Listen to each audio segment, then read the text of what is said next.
And now for a review of what's making the headlines in the papers this morning, let's bring in a RISE analyst, Dr. Constance Ikoku. Good morning, Constance. A very good morning to you, Charles. You're alone today. How does it feel? I know you'll observe that. It feels so very strange and absolutely lonely. I know. The show must go on. I know the show must go on. It's better when we have a full house. All right. Okay, to look at the papers with us this morning, we have Chuks Akunna. He is the Executive Director of Authority newspaper. Hello there and welcome to the program. We'll begin with This Day newspaper. In This Day, Nigeria's economic team set to meet over Trump's tariffs. The team may consider advising the president to adjust the 2025 budget. It's being reported. And this comes amidst the Naira depreciation following global uncertainties. The Minister of Finance, Mr. Wala Edu, says it's the oil price that may affect Nigeria and that they'll consider various scenarios and advise the president accordingly. Chuks, what a turbulent period, not only for Nigeria, but for everybody. Yes, like they say, the heavens is falling and it's not going to fall on one man's head. China, Japan, Russia, everybody's affected. And but you know, I think it's a very huge lesson for us that on why our economy should not rely solely on one export. You know, we basically do about 90% of our exports to the US from petroleum, crude oil, and mineral resources. So I think it's time for us to actually put on our thinking cap and look for a way out, because you know, wherever there's a will, they say there's always a way. Yeah, you know, in the Guardian this morning was even reporting that it may affect the budget in a very big way. And so that's why I think that the economic team is thinking of meeting to find a way out of what is currently going on around the world. And there's another story in This Day as well. APC, unlike Jonathan, Tinubu won't allow himself to be routed in 2027 over insecurity. I mean, this statement is in reference to the upsurge in killings in Benue and Plateau and speculations that these killings are politically motivated to stop the president in 2027. When you look at the situation, I mean, the circumstances were very different in 2015 when President Goodluck Jonathan was removed from power. And Dr. Goodluck Jonathan was not your typical politician. Evidently, he lacked the oomph required for politics in this rugged climb. Chuks. And he didn't help matters when he declared that nobody should kill on account of his political ambition. I'm not saying that Tinubu is ready to encourage people to kill on his behalf. But then, like you said, the advantage President Bola Ahmed Tinubu has is that he has the experience of former President Jonathan to learn from. And like you said earlier on, it's not impossible that some political forces may be behind the recent upsurge in killings. Because if you recall, in 2014... That's what they are alleging. That's what I'm saying, it's speculation. I mean, in 2014, you remember somebody like a chieftain of the APC at the time, Nasir El-Rufai, saying that no matter what Jonathan did as president, no matter how well Jonathan did those things, that is a duty of him and other opposition members to say that he's not done well. So in other words, it's not in the interest of the opposition for the incumbent to do well, so that they can actually ride on the crest of that to unseat the incumbent. And it's interesting, it's the same party, Charles, that we're talking about. They are the ones that made all those noise that eventually led to the downfall of President Goodluck Jonathan. I just get this sneaky feeling that they are talking out of experience, and I am beginning to suspect that that spate of insecurity that finally saw the exit of President Goodluck Jonathan in the 2015 elections was intentional. And so apparently, according to what the APC is alleging at the moment, it's like the same script playing over again. But they are saying that, look, Tinubu has that experience. Probably his party had benefited from that state of affairs back then. So this time around, if you play the same card, experience will come into play here. and he's going to be too smart to be overwhelmed if you are going to play the insecurity card this time around. So it's more like, look, he's ready and waiting for them. You try it, it's not going to work. So the fingers still point back at the APC. It is what they probably, most probably used to get someone out of power. And of course, this time around, somebody is also trying to use it against the one of the architects, so to say. But we are ready for them, like John Tinubu's spokespeople are saying. That's my suspicion. All right, Daily Sun this morning, emergency rule fallout. Protests rock Lagos, Abuja, Rivers, others. Police tear gas and arrest demonstrators with dispersed miscreants, not protesters, according to the police. Yesterday, we mentioned this protest while we were doing the paper review. And I would like to share a thought-provoking statement from someone on mass protests in Nigeria and why it often ends in fatigue, violence, dissolution, and often fails. So let me quickly read this. It says, it says here, the failure of protests to catalyze systematic change in Nigeria reflects a deeper historical, spiritual, and structural dislocation, a misalignment between the imported framework of modern protest and the indigenous socio-political logic that once governed our societies. For millennia, African civilizations thrived in small-scale, deeply integrated communal units, villages, clans, lineages governed by consensus, ritual, and collective memory. These were not miniature versions of Western states. They were entirely different paradigms. Authority was relational, leadership was spiritual, and political action was often slow but enduring. These systems, while not perfect, were remarkably effective for the societies they served. I mean, in essence, it's saying that our societies are totally dislocated today, are unoriginal, and that's why these things don't work. Chuks, I wonder what you think about this. I mean, I've been thinking about this. I read it over and over again. I tend to agree with what this writer is saying. And I align with the writer because, truth be told, you see, if you do not understand a person's culture or where a person is coming from, it becomes difficult to teach that person particular concepts. I'm going to give us two examples. You know, in the West, it's very common for a man to actually open the door of his car for his woman, for his lady, wife, or whatever. But if you did that, you know, in certain parts of Africa, you know, your family members, your siblings are going to actually, you know, call you out, that you become what they call woman rapper, you know, and then we go to restaurants, we eat here, you know, and we pay and walk out and walk away. But, you know, in the West, you don't do that. You tip. In the US, you tip. So, and then, you know, here we call bribe, what we call tip, we call it goro. That's kola nut, give me kola nut. So, you see, if you do not understand these issues, you know, if you don't understand, if you do not situate these issues, you want to import a concept, you know, and just, you know, transfer that concept, export it to another society. You know, it's not going to work as we did fit. So, like you said, like the writer rightly said, you know, our societies have been largely built around consensus. You know, protests are not part of our African culture. That's the truth. Maybe we did it differently, not the way that we're doing it. No, because don't forget that we had elders. We had yes. in most society we had elders, you know, who actually, you know, were mediators. And that was why when policing system came into Africa, by Nigeria, you know, there was so much resentment. And who introduced the police system? And what was the police meant to do? Exactly, and that has haunted us till today. That culture. Mm-hmm. All right, let's see the Punch newspaper. LG autonomy, governors block council chairman from opening CBN accounts. Some governors have explicitly warned their council chairman against opening accounts with the Central Bank of Nigeria for direct payment of their allocations from the Federation account. The CBN and LGs are said to be trading accusations over delays to open these accounts. Some governors have resorted to intimidation and coercion. This report says, Charles, I mean, how is this even happening? You know, why should and how can a governor be allowed to obstruct the law? That's essentially what's going on.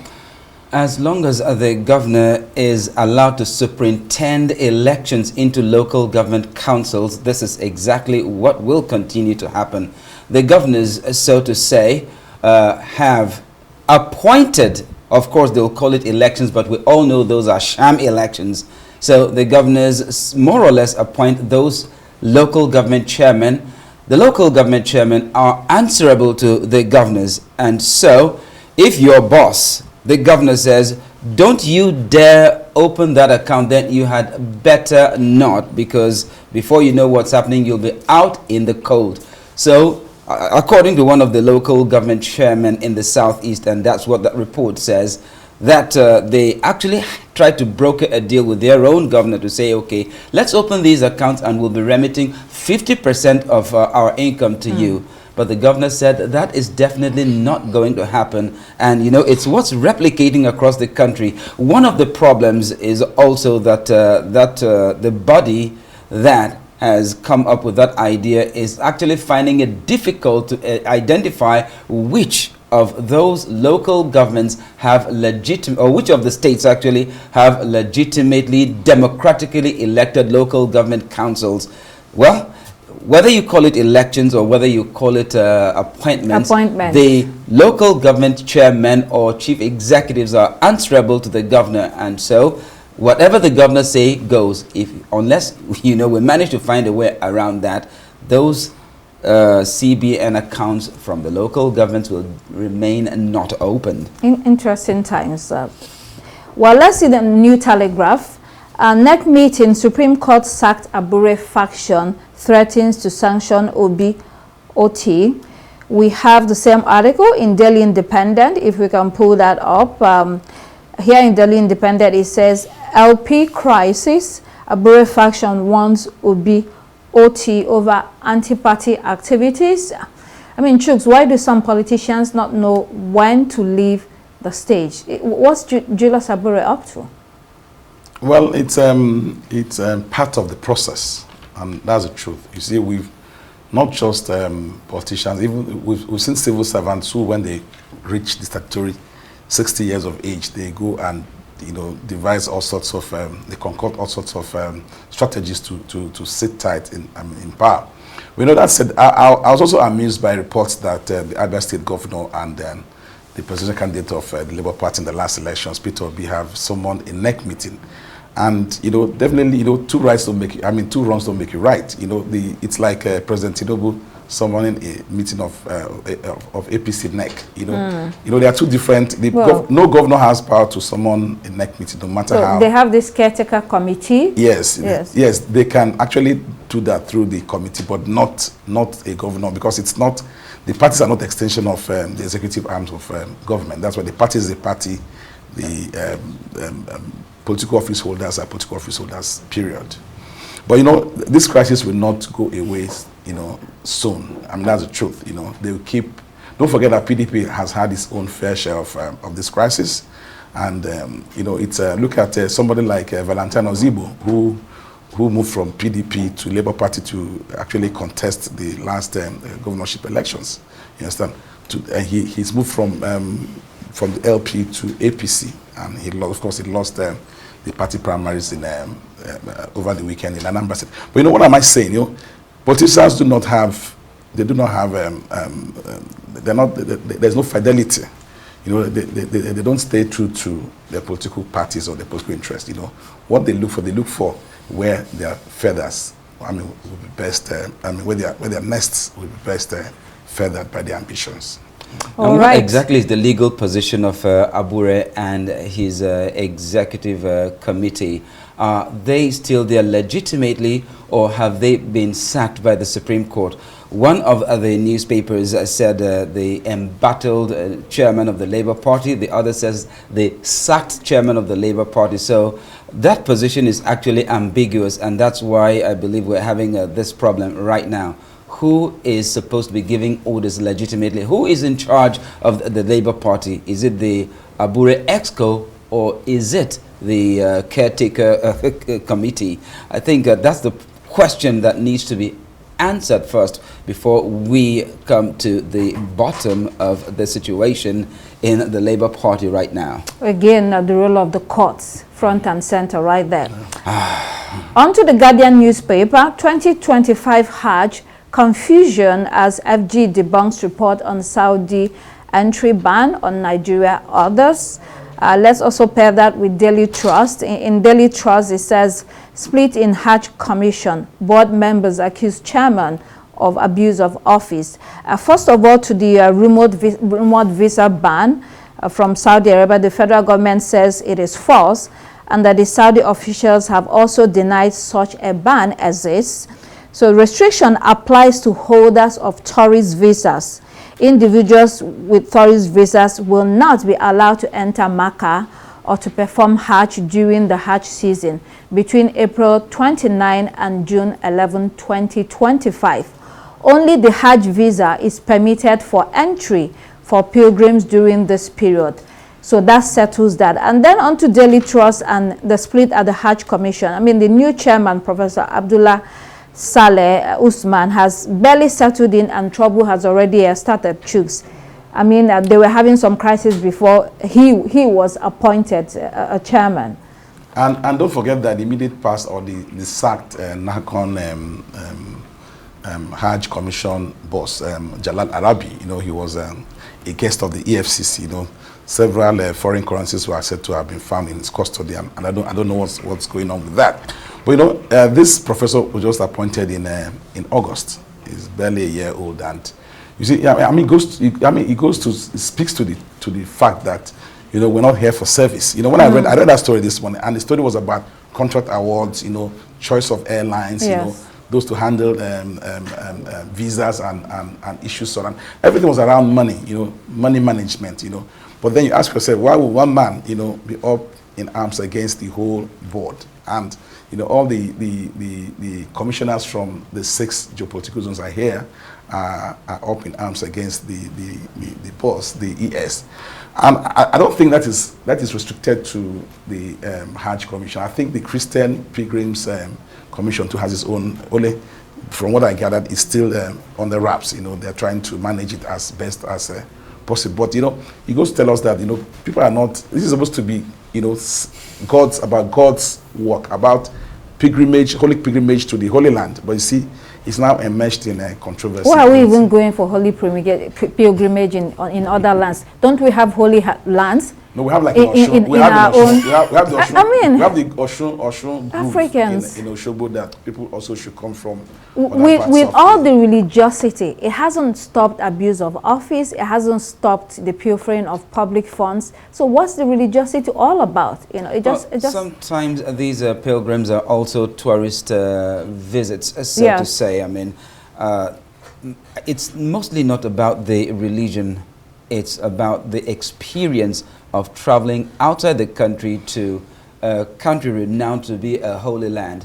So when people come back from pilgrimage, they do not share their, their divine or religious or spiritual experiences. What they talk about is, we visited this site, we saw this, we saw that, we enjoyed this.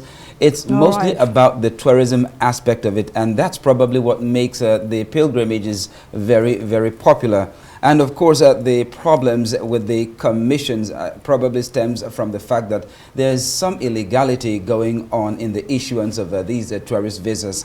And that was the problem with the Saudi thing, where the government discovered these illegalities and then decided to place certain restrictions, not a blanket thing, but more like, unless you have a legit tourist visa, you are not allowed into the country, whatever means you were able to use to get the visas in the first place.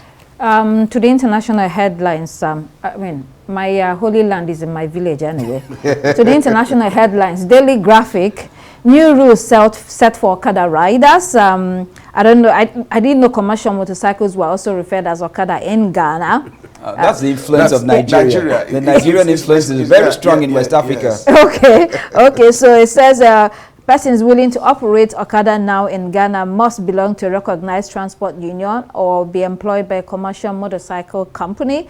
And they need to be at least 25 years of age. This is including operations of tricycles. And then to Citizen newspaper, finally lifting up, the state-owned South African airline may be on its way to recovery. This article tells us both the domestic and international routes are solid, and the average network load for last year was 72%. What good news, we know South African Airlines was struggling for a little bit there. We need more airlines in Africa, actually. Have you flown other African airlines within Africa? Chooks? I have flown, yes, Ethiopian, Kenyan Airways. These are yes, very, very reliable. There's Askai as well. Yes, and it shows that, it's quite a shame that Nigeria could not manage its own national carrier. If you say the problem is Africa, airlines like Ethiopian and Kenyan Airlines doing very well. They really puncture that myth, that it's in Africa it's impossible for the state to actually run airlines. One of the best, even globally, Ethiopian Airlines is very, very well rated among one of the best, not just state airlines, globally. So it's cheering news, like you said, that South Africa is trying to, come out of the woods, with this. So it's possible. It's a good thing for Africa. So on to Daily Mail, medical breakthrough here. It says a baby born after womb transplant in UK first. This woman had her sister's womb transplanted into hers, and she gave birth to a healthy baby girl.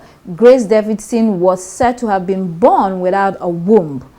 And so, she and her husband are very grateful, and they call this the greatest gift that they could ask for. And finally, to Daily Star, is Trump the latest? That's actually not the last one. That's talking about Trump's tariff wars. It says, man baby doing even more than iceberg list to sink the world economy. And then to the Times newspaper, who needs a husband? A pet will make you just happy. The article says, for those unready to have joint accounts and in-laws, a cat and a dog will offer a similar boost to mental well-being, according to economists Chooks and Charles. Go get yourselves a cat and a dog. Excuse me, it is not who needs a wife, who needs a husband. It's very, very specific. So I think the ball is back in your court. Yeah, I might just consider that. But we spoke earlier about cultures. Yes. This is it's very normal, in the Western world. But here, I wonder what people are going to say when they see you with a cat and you say this is your spouse, yes, or a dog. This is your. It's very, very alien to us here in Africa. I mean, for me, a cat is what chases the rats in my house. The dog is my security. A security alarm, so to say. And of course, I have to feed it, keep it alive. Imagine how much pet owners spend on pets in the US, for instance. Goodness. It's more than Nigeria's GDP. It's a lot. I have a friend who owns a dog, and when you travel, you pay thousands to have someone somebody to look go after check. them. Yeah, exactly. All right, we have to run. Chooks Akuna, Executive Director of Authority Newspaper, thank you for being here today. And Dr. Constance, thanks so much for driving today's newspaper review as usual. And that's all we have time for here on Daybreak. It's goodbye from me, Charles Eruka. Do keep it here on Arise News. The morning show is up next.